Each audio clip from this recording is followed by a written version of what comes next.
Hi guys, gusto nyo bang matutunan tong gantong effect, energy ball effect? Tara, samahan nyo ako, tuturuan ko kayo guys. Tutuot nga pala kay Arbel Gameplay, salamat Lods. Okay guys, punta na kayo sa CapCut nyo, tapos nyo project nyo na, kunin nyo yung video na ginawa nyo, yan dun sa eksaktong magbubukas na yung kamay nyo. Yung sa akin dito ko siya, yan.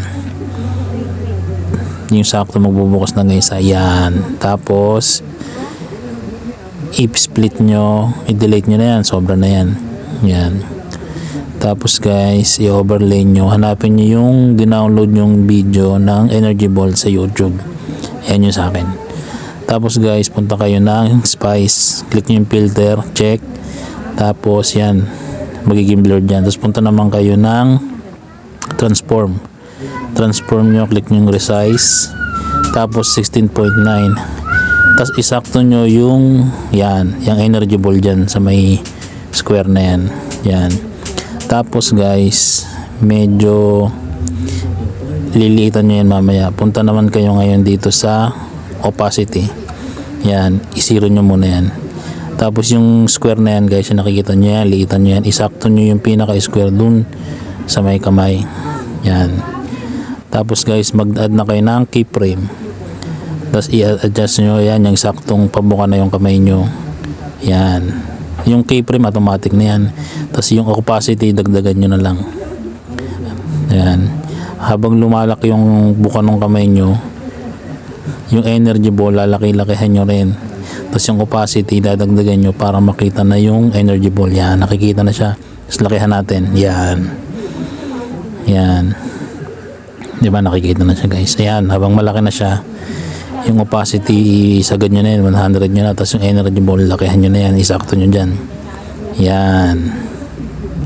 Ganyan lang siya guys. Yan, ganyan na siyang kalaki. Ngayon, pagpabalik na yung kamay nyo, mag-add ulit kayo ng keyframe mamaya. Pagpabalik na yan, keyframe.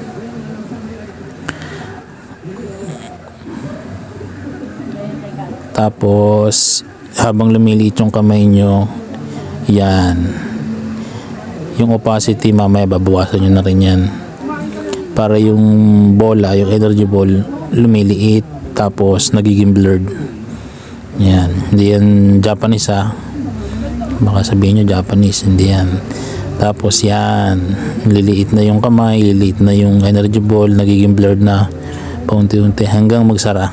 Yan, opacity, zero na yung opacity natin. Parang energy ball talagang wala na, hindi na makikita. Tingnan natin guys. O, di ba? Ganyan na yan. O. Tapos guys, yung sa may kamay naman, hanapin nyo yung eksakto na lumapag yung kamay nyo dyan. Yan yung sa akin, yan. Tapos add overlay, hanapin nyo ulit yung in-upload yung video ng energy ball. Yan yung sa akin, yung sa energy ball. Yan. Tapos yun, ganun ulit, spice, filter, check. Tapos hanapin nyo ulit yung transform. Pag nahanap nyo yung transform, lagay ulit nung kanina, i-resize, tapos 16.9. Yan guys, ganun ulit. Tapos sa kabila, ganun lang din, check nyo na yan. Tapos isakto nyo dun sa may kamay. Pag nasakto nyo yan sa may kamay, yan. Kahit di na kayo mag-opacity, makita na yan. Kasi pag nag-opacity kayo, mabe-blurred pa yan pag binawasan nyo. Kaya okay na yan dyan guys. Yan. I-size nyo na lang kung gano'ng kalaki yung gusto nyo. Sasasin nyo na yan. Tapos sa kabila naman yung eksakto ding pagbaba nung kabilang kamay. Tapos gano'n, add overlay lang ulit kayo. Overlay nyo lang yung energy ball ulit.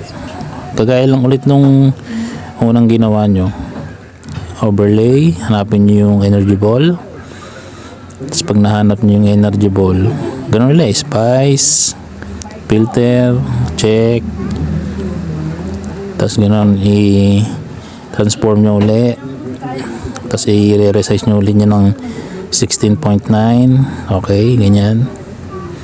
Check. Tapos isakto nyo lang dun sa may kabilang kamay nyo. Yan. Yan. Yan, ganun lang siya guys. Pero pag nawala na yung kamay nyo doon, i-split nyo yan, yung paalis na yung kamay nyo, i-split nyo para hindi maiwan yung energy ball. Kasi may iwan yung energy ball dyan pagka hindi nyo in-split. Yan, i-split nyo, delete nyo na yan, sobra na yan. Yan, delete, split, delete. Split, delete. Yan, ganyan lang guys. Tapos yan, pagka okay na yan, i-play na natin. Yung sa sound effects, susunod na natin ituro yan. Guys, yung sobra, i-delete nyo lang. Ano ka na yan. Salamat guys.